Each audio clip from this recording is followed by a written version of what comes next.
everyone. This is Shea Stanley from Little Steps Asia, and welcome back to the Little Steps Insider Series. Today, we are with North London Collegiate School, and we are chatting about everything related to the senior school over in Singapore. We are going to hear all about what nurtures genuine intellectual curiosity. We are going to be talking about passion for subjects, and of course, talking about how to avoid the burnout, which comes with those crucial years as well. So I just want to introduce our guests over at North London Collegiate School. We have two guests with us. We have Sarah Richardson, who's the senior school principal. We're going to hear a little bit more about you, Sarah, in just a sec. And we've got Tyshea Holden, who's the assistant principal. Thank you for joining us both.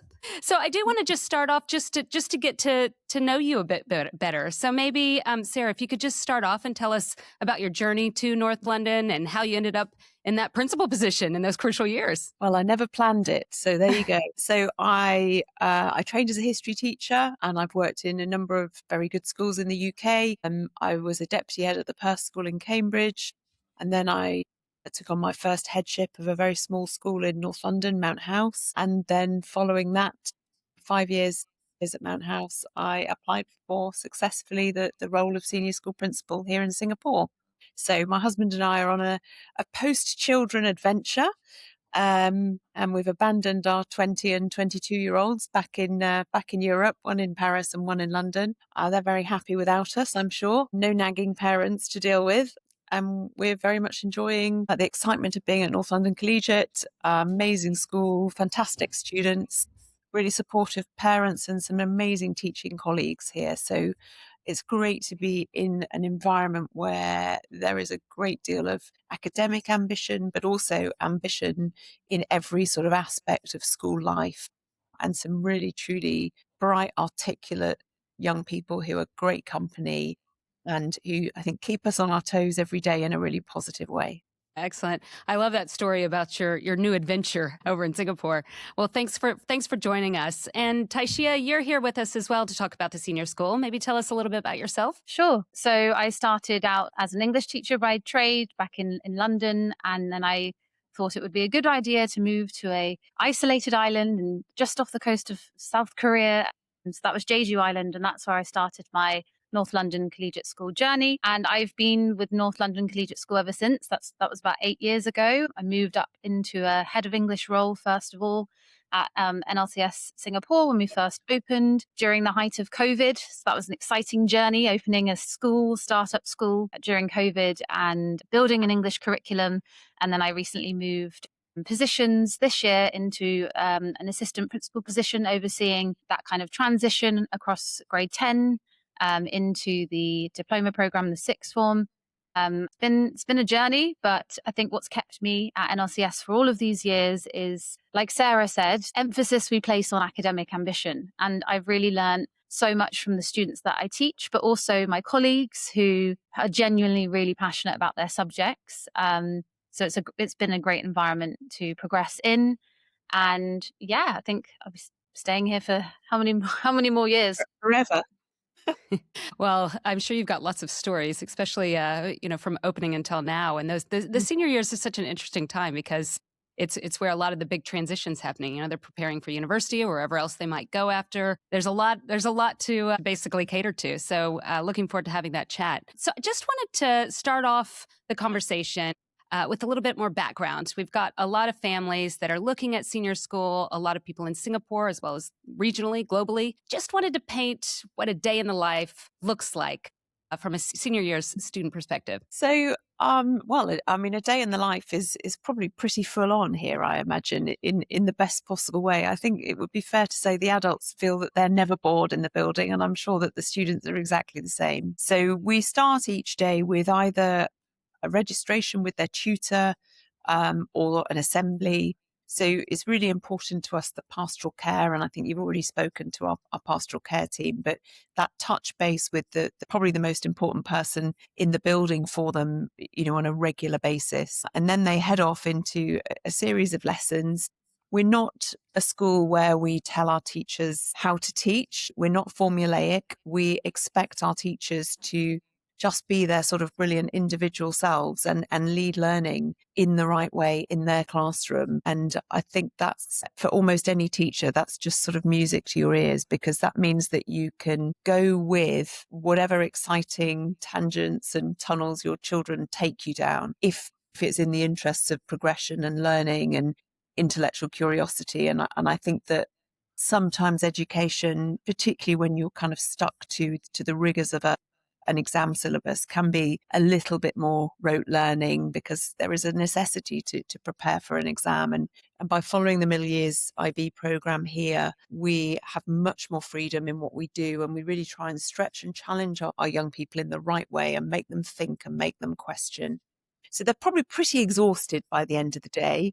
We pack in an hour for lunch, and we have lunch 1 and lunch 2.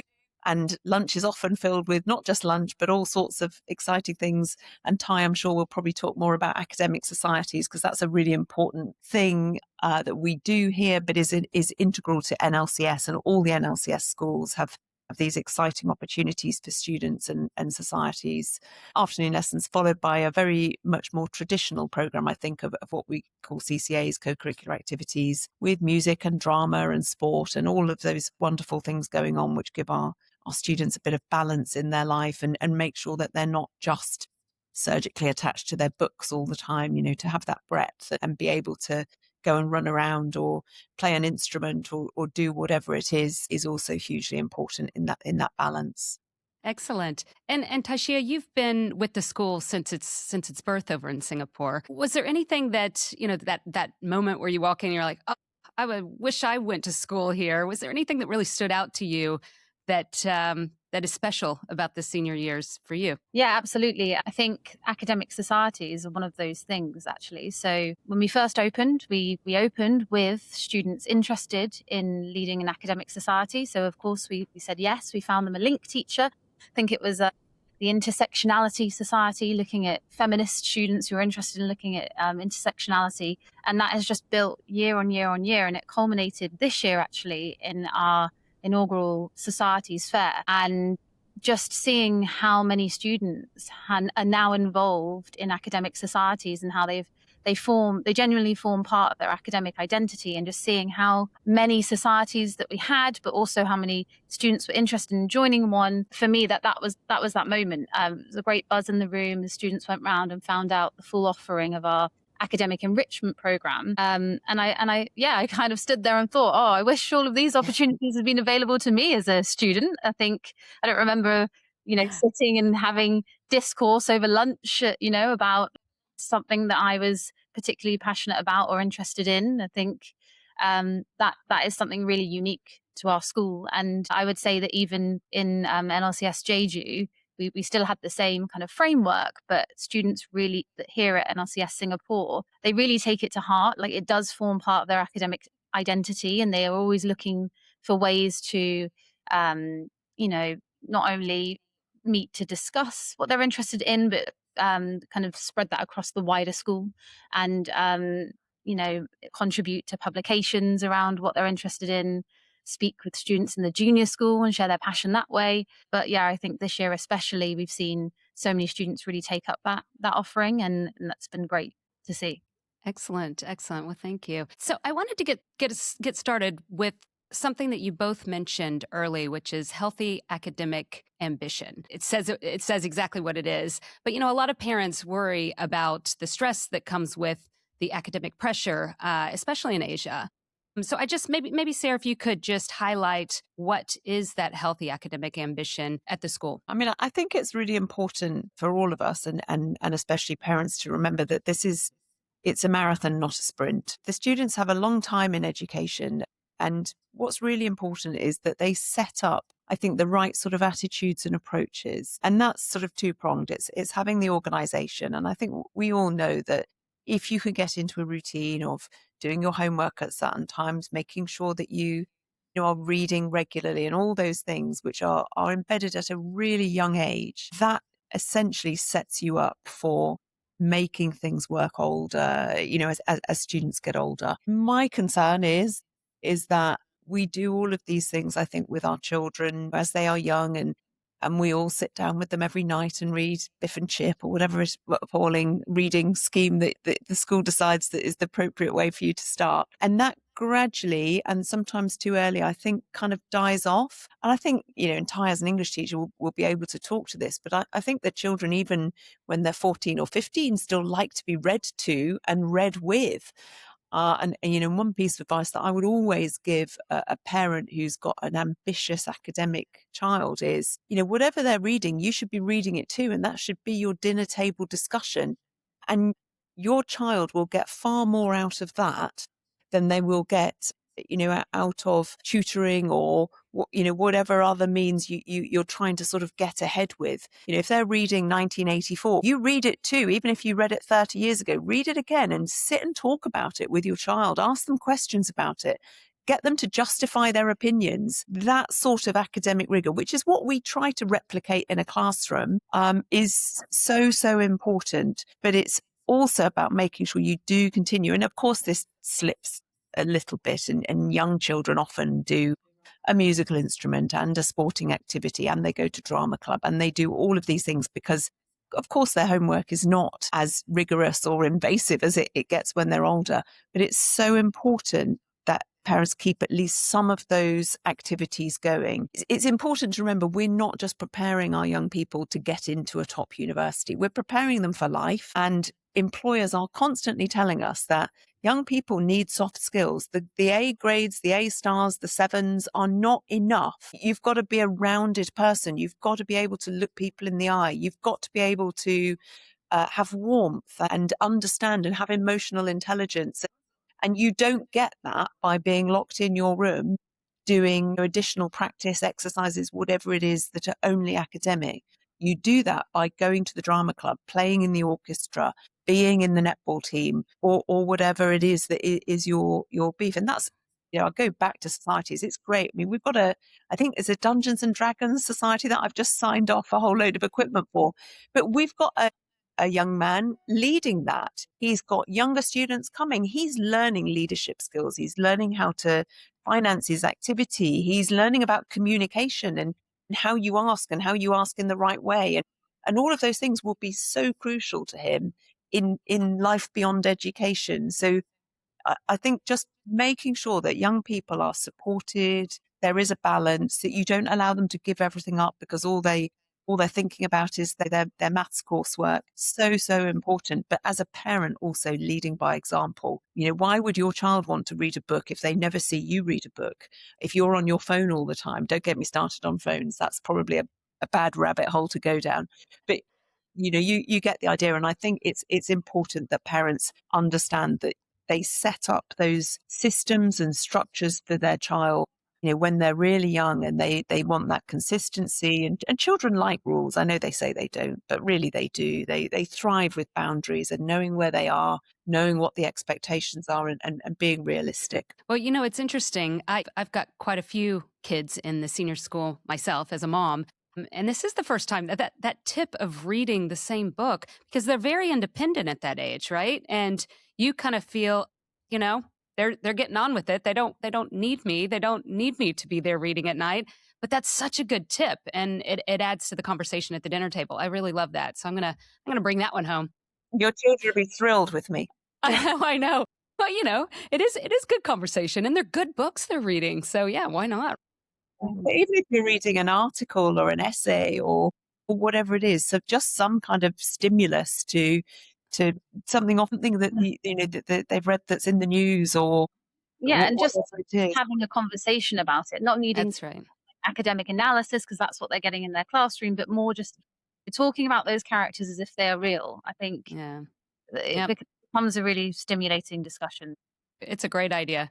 It's not that we need to start the family book club. It's just more of just having more conversations with our kids. So it's a really good tip, actually. It's the first time I've heard that. So I do want to chat a little bit about the outside the classroom. And I know, Tyshea, you've got quite a lot of insight in this as well, just in terms of keeping the passions and curiosity and things that are happening outside of the classroom. Could you maybe tell us a little bit about your focus on that and the school's focus on that? Absolutely. So we commit to ensuring that our academic enrichment program is actually within curriculum time. So students have taught periods on academic enrichment every week. We devote 2 periods a week to the academic enrichment program. It begins in grade 9 and it goes all the way up until grade 12. It does obviously adapt slightly depending on where that student is in their academic journey. So grade 12, it looks a little bit different to our grade 9 to 11 program.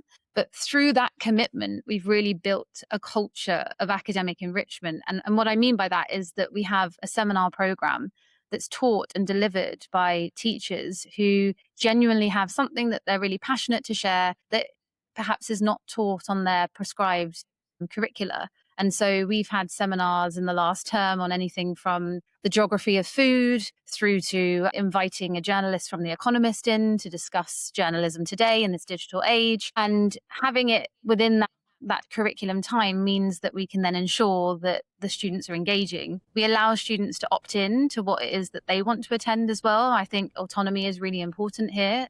We talked earlier about productive challenge, and I think that students, they will find a kind of level of desirable difficulty in something that they care about, and having a really passionate teacher in front of them builds that care and that love of subject, rather than feeling that they are tied to a curriculum that they then have this, external exam at the end of it. So we allow student choice. It's a regular occurrence on our curriculum. And through that, it means that we've built this amazing culture. It's amazing. Yeah, some unique things as well there. It's interesting because we meet with a lot of international schools at Little Steps, and it's just interesting the wide variety of interests that are now available to kids. It used to just be sports and a bit of music, and it's really nice to hear some of the other areas that you can focus in on.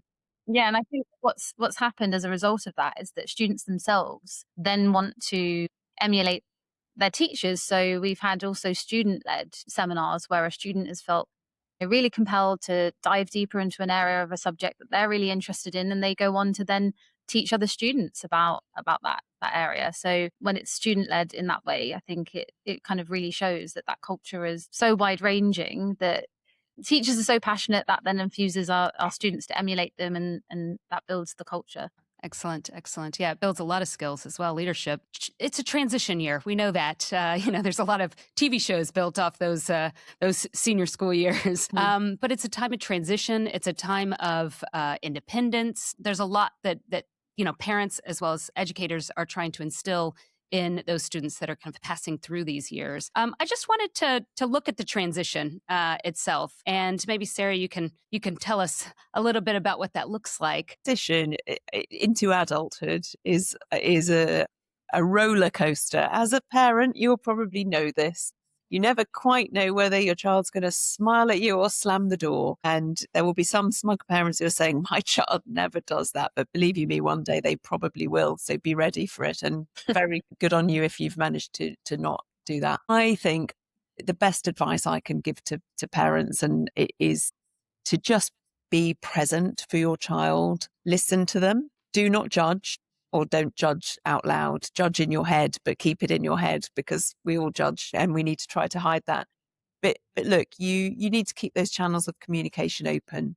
We all know, I think, as parents these days, that we would hope that if our children were going through this, whatever that was, they had any concerns about anything, that they would want to come to us. Now, of course they don't. And they're never always going to be. There are going to be some things that they find really awkward. Anything you can do to just know, be present for them. There was a great sort of TV program in the UK, probably some time ago, where, it was about children who sort of went home to an empty house. And, teenagers want to go home. They don't want to be, asked questions. They don't want to, how was your day? Come and sit down with me, darling, and talk about it. At the same time, they don't want to go to an empty house. They want to know that you're there, you're present, but you're not actually going to interfere or intervene and all the rest of it. And I think that just knowing that you're there is the reassurance. And I think as a parent, don't beat yourself up. I mean, no one teaches us how to parent. And most educated parents will read the books and read the manuals and think that they know how to do it, but every scenario is different. Never work with humans or animals, I think is the advice.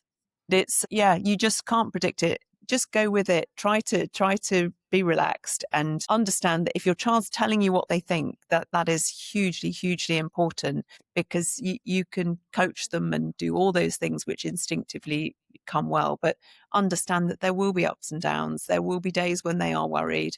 There will be days when they have friendships that are not going the way they want to. There will be days when they worry about the way they look. All of those things are completely normal, and you just need to be there to kind of remind them that you're there to support. It's unconditional. You have your expectations of them. You expect them to work hard. You expect them to do their best, and you understand that from that will come what comes. And I don't think any of us can ask more of our children than to do that and be that. So it's that's just important. Keep it level and don't worry.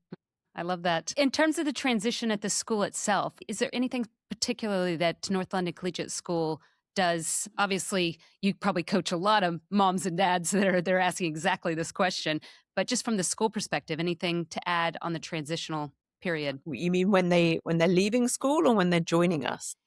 I think maybe moving from the junior years into the senior years, that, kind of transition into more independent, more expectation, and kind of leading into some more stress.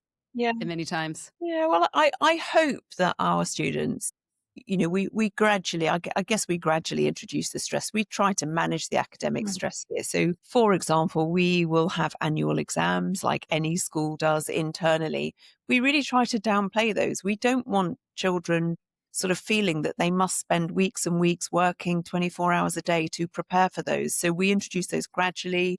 In a limited number of subjects when they're younger, and obviously as they get older that increases, and they therefore get used to exams. And it's finding that balance between understanding what stress is, learning to manage it, and then gradually it increasing until they obviously sit their final IB exams in their final year at school. I mean, we're lucky here, I think, that we have a junior school, and the junior school works really hard to prepare them for what lies ahead. And because we're a through school, we've got that joined up thinking. The expectations of the senior school are sort of well embedded with the students before. And I guess they're transitioning in the same building when they come to us. So it really doesn't feel that it's quite such a massive deal that it does when you normally sort of start secondary school. Okay. Yeah, makes sense. Kind of talking all the time. It's your turn. I've got some questions for you too coming up. No problem. Tyshea, I think I would really love to hear about the pathways. I think we can kind of transition into the pathways. There's a lot of families that look at what are those pathways, the post-16 pathways like the IBDP, what foundations are important. And maybe you could just tell us a little bit more about, what foundations are important in your opinion. Yeah, really good. Great question. And I have grade 10 on my mind at the moment because I'm just taking them through that exact process from transitioning from the MYP into the DP. So when I say DP, I mean the diploma program. So we're obviously an IB school all the way through. We teach the middle years program across grades 6 to 10, and then the diploma program in our sixth form. And I think that means that naturally there are some great connections that we can make across the programs. And because we are a school, as Sarah mentioned, that it's not exams focus. We run annual exams at the end of each year, but they are very low stakes. And so that means then our grade 10 transition year can really become a year that's pre-diploma. We start introducing some of the core skills of the diploma program. And when we get them to try to make connections between an MYP requirement, like the personal project, which is a really huge extended project that students do where they pick something that they're interested in and they end up writing a 15-page report on it and exhibit it in front of parents and staff. But we try to show the skills that they're building there have connections to what they'll then face in the diploma program. And we also ensure that parents are really well informed about the diploma options that are available to students. Start that options process really early on. In grade 10, we get them thinking about how their current kind of curriculum would translate well into the diploma program. And they have a university careers guidance counsellor attached to their particular year group. So they get to know that counsellor initially, and then when they're going through this process of selecting what subjects they want to kind of specialise in the diploma, they have a one-to-one meeting with that counsellor just to make sure that everything the combination that they choose will work well for any future university pathway. And I think the fact that we use the IB as this vehicle to deliver our curriculum and our ethos it's really great in that, because there's that overlap across the two programs, but also it means that students and they step up into the diploma, and we don't have students feeling the pressure of it straight away, because they're really ready for it. That we have this breadth of in our curriculum that we model in grade 10, that they then, when they step up into grade 11, because that's what the diploma is infamously known for, its breadth. Students have to select 6 subjects as opposed to A levels where they might be able to specialize in 3. That breadth is often looked at as a real challenge and a hurdle. But our students, I think many of them are ready for that challenge. And that's precisely because of how we use that grade 10 transition year. Excellent. Well, there are a lot of pathways. I mean, I'm quite familiar with the IB. My kids go to IB schools. I think it's a fantastic curriculum. But just wanted to get your feedback in terms of, of all the global pathways and curriculums out there. Why is it that IB is the right one for North London Collegiate School? I mean, you've been there for a while, so you must love it. Yeah, I mean, it's really great. So when I first joined, like I said, I built the English curriculum, and the IB English curriculum is all about focusing on not just English literature and its kind of heritage literature, but also thinking more expansively about literature. And I think that that's what the IB recognizes, is that we want our students to be internationally minded. And the IB, the way that it's set up, the global context that we're expected to teach through in the NYP program, and then as they move into the diploma program, the additional aspects of the program, such as creativity, action and service, and the theory of knowledge course, the extended essay that they have to produce. I mean, they sound like extras, but I really believe that they help to produce these well-rounded students who genuinely care about what's going on in the world around them, who are internationally minded. And yeah, I love it.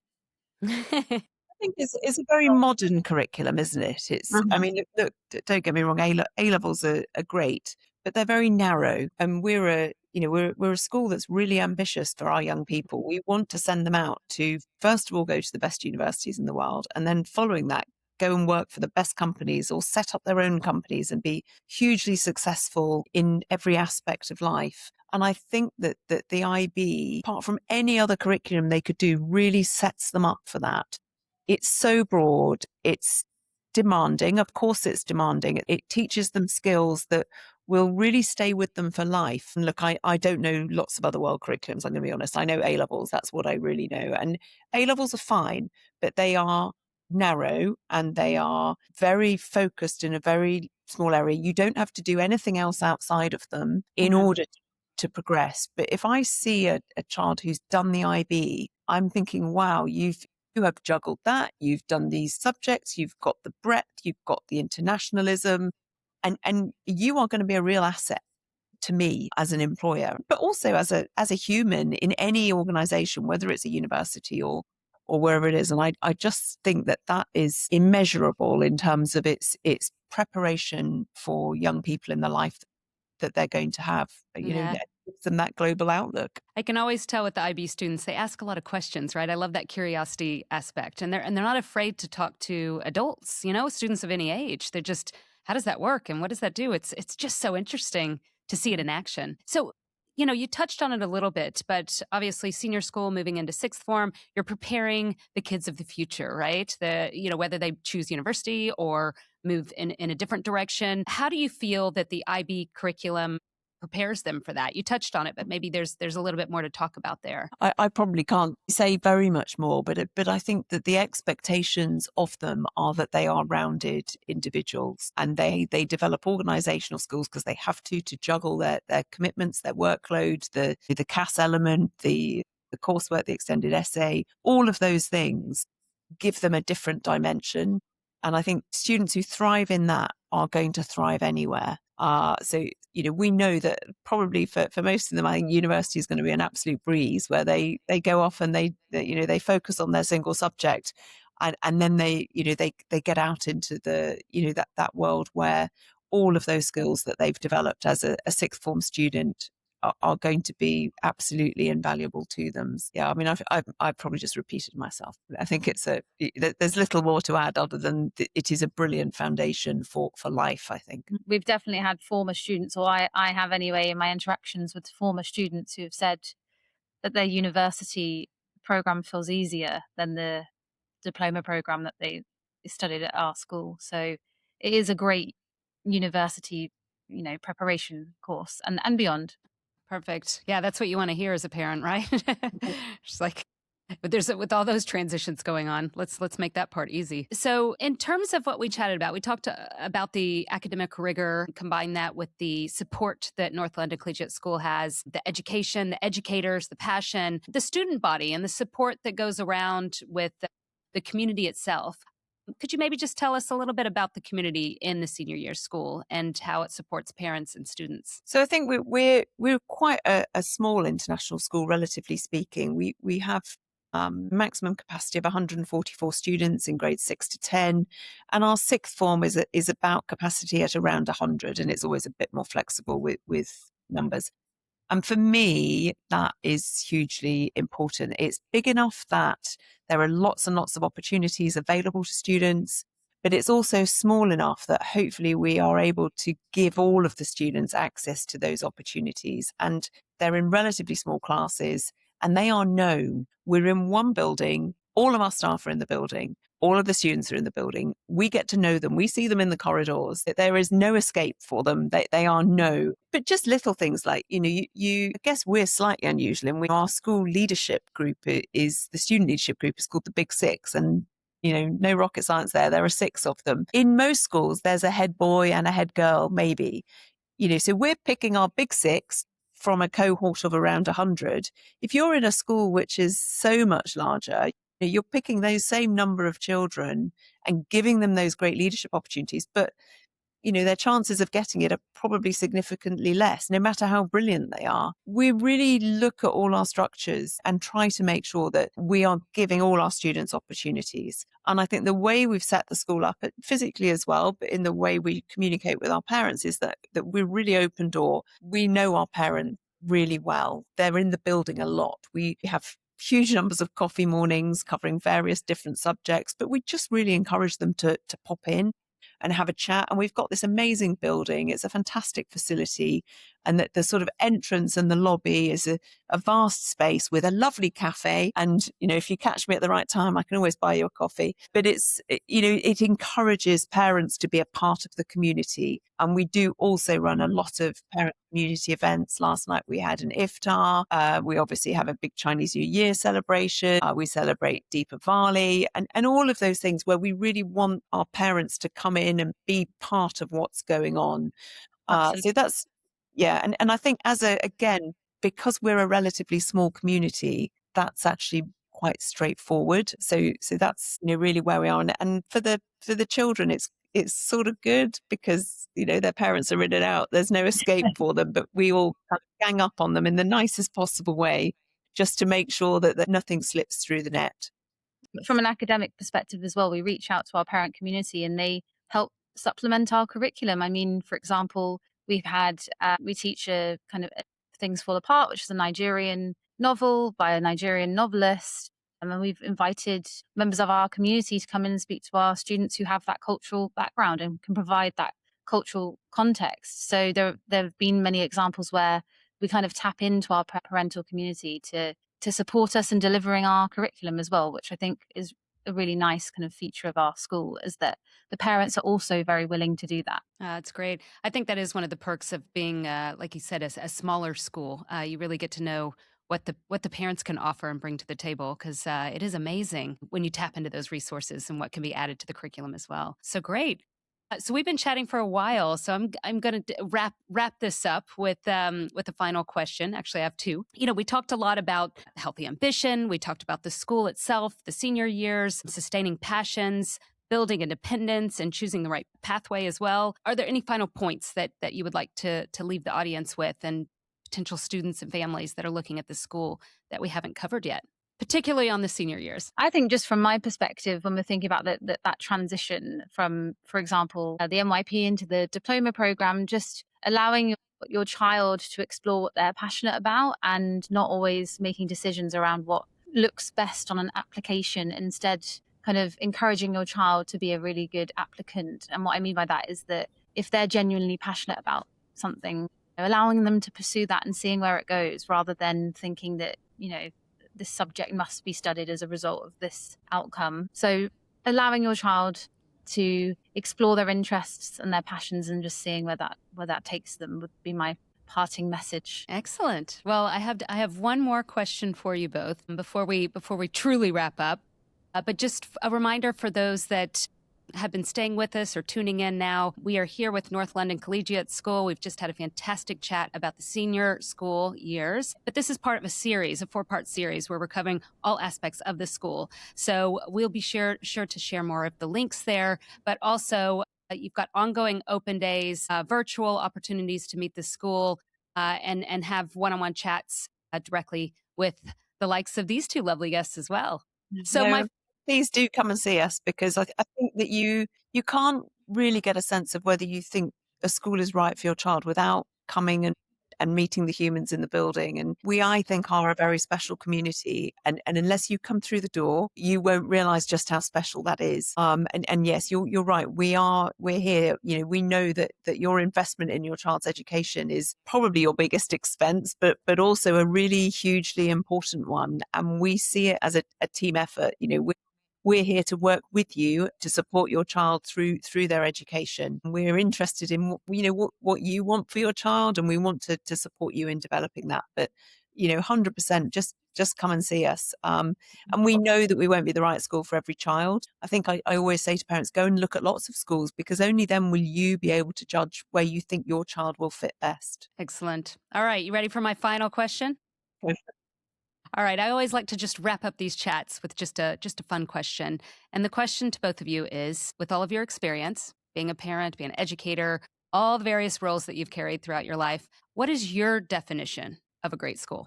My definition of a great school is a school where students want to come to school, where they're happy, where they're confident. And I know that from that, they will reach their potential, and that we do it, a school that does it in the right way, that encourages children, gives them really positive feedback, doesn't make it easy for them, ensures that they have really high aspirations. We have high expectations of them, but fundamentally they want to come into school every day, and we know the rest will work out. Excellent. Tyshea, your definition of a great school? Everything of what Sarah's just said. And then to add to that we have teachers who genuinely care about what they're teaching, and that they are subject specialists. I think that's extremely important, and that they are passionate about, what they're teaching, but also then that they share that passion and try to enthuse students through engagement with their subject. And I think that, we're living in a world where AI is on everyone's minds at the moment. I think one great feature of our school is that we don't put technology at the fore. We put learning at the fore. And what that means is that we have books in classrooms. We have, pens on pieces of paper. And I think that is so important in this modern age where learning is the priority. And that for me is what makes a great school. Love it. Well, thank you both so much. I'm taking home the book club. That's going back with me. But thank you for sharing so much. It was very clear with what North London Collegiate School is all about in those senior years, and very insightful tips and chats. So I appreciate it. And thank you, everybody, for tuning in. And we will see you next time on the Little Steps Insider Series. Thank you so much. Thank you.